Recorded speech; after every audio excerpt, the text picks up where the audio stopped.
So, welcome back to my channel. Kali ini kita akan unboxing dulu ya paket yang datang dari Secepat Lagi, Secepat Halu Bandung.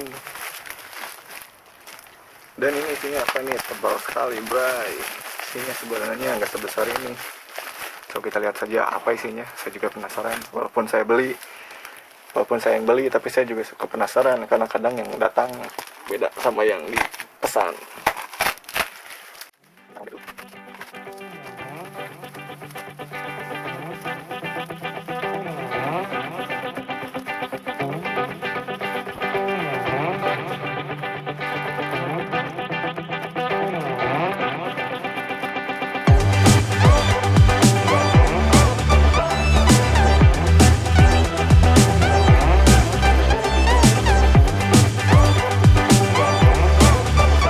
Ya, ini dia paketnya. Tadi malah kecolak ya bagian ini. Ini adalah bagian dalaman ya, bagian dalam dari mesin, lawan kaki dan kaki 4 ya, lawan kaki 4 dan kaki 4. Kalau di sini bahasa bengkel resminya plate clutch pressure, dan ini center clutch. Ya, ini katanya original Honda. Nah, tapi kita nggak tahu ini original atau tidak. Dan ini K56 itu kode Sonic mungkin ya, dan ini juga untuk Sonic. Saya lupa untuk kode-kode CBR Sonic, kemudian CB 150, kemudian Supra GTR. Itu kan mesin basic engine-nya sama, tapi kodenya berbeda ya, kode mesin, kode produksinya, jadi kadang suka tertukar. Tapi kalau CBR 150 K45 ya awalnya kalau nggak salah. So, meskipun saya menulis artikel tentang otomotif, tapi kalau untuk perkodean ini kadang suka lupa ya. Ini katanya original Honda, dan ini bagian dalam. Kita buka saja mungkin. Ini ditutup juga ini, jadi kita penasaran ini. Dua ya. Ini untuk dokumentasi. Ya, cukup. So, kita buka dari sini. Ternyata nggak bisa ya, nggak bisa langsung plug gitu. Ini direkatkan, dan ada pelindungnya juga. Kita buka saja langsung, guys. Ini jenis import Astra Honda Motor, berarti kalau Astra Honda Motor itu made in Indonesia. So, ini dia masih dilapisi juga. Ini adalah kaki 4 ya. Jadi nanti kampas kopling dan plat gesek ada di sebelah sini, plug. Kemudian ini untuk apa ini? Ini untuk plat, bukan plat kopling, maksudnya per koplingnya. Per koplingnya nanti masuk sini, kemudian diikat dengan baut ukuran 10 ya. Kita buka satu lagi.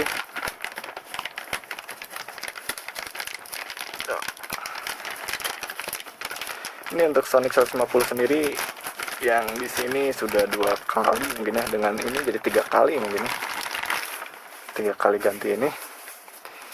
Jadi hitungannya dari yang bawaan ya, dari yang original, kemudian dihitung ini jadi 3 kali, kita sudah 3 kali ganti ini. Dan ini adalah lawan kaki ya. Ini sama juga plug. Mungkin untuk bongkar mesinnya besok saja karena ini sudah malam. Sini kita cerita saja ini fungsinya apa, kemudian kerusakannya apa, jadi gejala kerusakannya apa saja sih karena ini.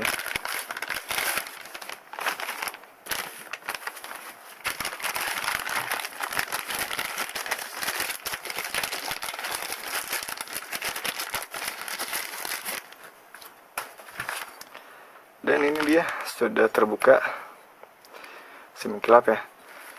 Di ini lebih begini nantinya.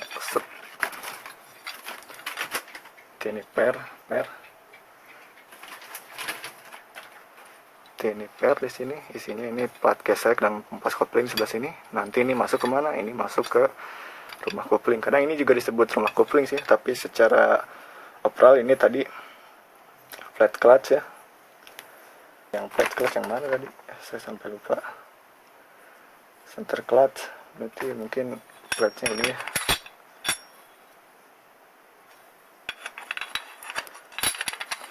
sebab yang menempel dengan mangkok kopling nanti yang ini, bagian ini. So, untuk kodenya nanti saya simpan sendiri dan mungkin bisa kalian nanti baca. Nah, ini fungsinya untuk apa? Ini wadah dari kampas kopling serta plat gesek ya. Jadi nanti ada di tengah-tengah. Dan biasanya ini keausannya ada di sebelah sini. Ini yang mengkilap ini biasanya nanti haus kan karena kena kampas kopling. Dan yang membuat ini harus diganti apa selain karena nanti tipis, itu biasanya ada yang mengganjal gitu. Nanti ini habisnya nggak semua bakal habis sama kampas kopling, enggak, tapi ada sebagian, terutama yang di ujung-ujung sini nanti tersisa, sedangkan yang bagian sininya nanti habis ya. Nah, ketika itu sudah semakin kontras degradasinya, nanti si bagian ini nggak benar-benar ngepres gitu, si bagian ini nggak benar-benar rapat. Ini nanti kan rapat dengan kampas kopling dan plat gesek, nanti rapat. Dan ketika ada yang mengganjal gitu, seperti piringan cakram kan nggak semuanya habis gitu. Nah, yang mengganjal itu nanti akan tertahan. Jadi saling menahan gitu. Jadi sebagaimanapun kampas kopling dan plat gesek baru, tapi kalau ininya sudah aus, dia tetap longgar. Dan kalau longgar ya koplingnya jadi selip terus, nggak bisa on fire. Dan karena Honda Sonic termasuk salah satu motor yang torsinya besar ya, di putaran awal besar, jadi mau tidak mau ya pasti kampas kopling ataupun sistem koplingnya cepat habis, sebab ya gesekan dengan powernya cukup besar ya di putaran bawah. Jadi harus hati-hati atau harus lebih bijak ketika memainkan kopling di putaran bawah ya, ketika start. Kata heran gitu kalau misalkan pengguna Sonic itu biasanya mulai start di gigi 2, nggak di gigi 1, soalnya torsinya besar, jadi gampang jenggat. Dan kalau dibiasakan itu main jenggat-jenggat gitu, ya ininya gampang habis ya, ini tebal. Nah, ini jika kalian ke bengkel-bengkel pinggir jalan, biasanya ketika ini aus ada dua opsi. Ini bengkel pinggir jalan ya. Opsi pertama itu biasanya di ininya aus kita kasih ring ya, kasih ring baja gitu, jadi biar nanti nggak renggang, jadi tetap ngeganjel. Tapi itu sih terlalu beresiko ya, soalnya nanti habis, ini nantinya bisa habis retak mungkin ya. Dan opsi kedua biasanya dibubut, jadi karena nanti ini nggak rata ya, ngeganjel, ini yang bagian sini atas, yang bagian sini udah terkikis, biasanya dibubut habis ya deh. Nah, masalahnya ketika dibubut, ini semakin menipis, bagian ini ataupun ini semakin menipis ya. Dan ini tetap ukurannya sama ya, bagian ini yang nanti jadi tempat per kopling sama gitu. Ya sama aja gitu. Ininya juga tetap gitu. Bagian ini tetap segini, ini tetap dibubut biar rata, tapi kan tetap celahnya tetap lebar celahnya. Jadi ya mau nggak mau kampas kopling dan plat gesek sama aja gitu, nggak bener-bener ngepres. Jadi paling opsi realistis sih ganti ininya dengan yang baru. Cuman kenapa di bengkel pinggir jalan nggak ganti ini ya, barang ini bukan fast moving ya, bukan barang yang cepat habis gitu, seperti oli, mungkin ban. Ini mungkin 5 tahun sekali baru ganti ya, tapi kalau kalian nggak apik di motor ya setahun sekali ganti ginian.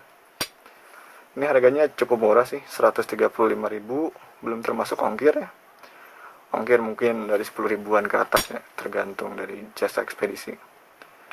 Cuman mungkin ini untuk pemasangannya besok ya. Jadi sekilas ini memang untuk Sonic, karena saya sering buka yang beginian, dan bentuknya sama sih. Dan kalau kalian misalkan ausnya sebelah, baiknya ganti sebelah atau ganti dua-duanya gitu. Ya, bagusnya ganti dua-duanya gitu. Jadi biar masa pakainya lebih lama. Jadi ini beda sih sebenarnya. Kalau misalkan kampas kopling dan plat gesek pasti lebih awet plat gesek ya. Cuman yang kalau yang beginian, ketika salah satunya udah aus, mending ganti dua-duanya. Jadi biar nggak banyak bongkar mesin gitu. Ini misalkan kepake setahun misalnya, yang sebelah sini setahun, ini masih bagus, masih tebal yang bagian sini, ya lebih baik nanti ganti dua-duanya. Soalnya bongkar pasang mesin yang beginian lumayan ribet ya. Terlebih nanti kita harus bongkar baut sebelah sini yang ya harus dipukul-pukul juga ya, biar cepat keluar gitu. Soalnya nanti dia ngikut ke roda kalau masuk gigi gitu. Oke, Opera, mungkin nanti saja kita pasang. Untuk sementara ini kita lihat-lihat dulu bagian dalam ini, selawan kaki 4 dan kaki 4 atau clutch flasher dan juga center clutch. So, see you next time.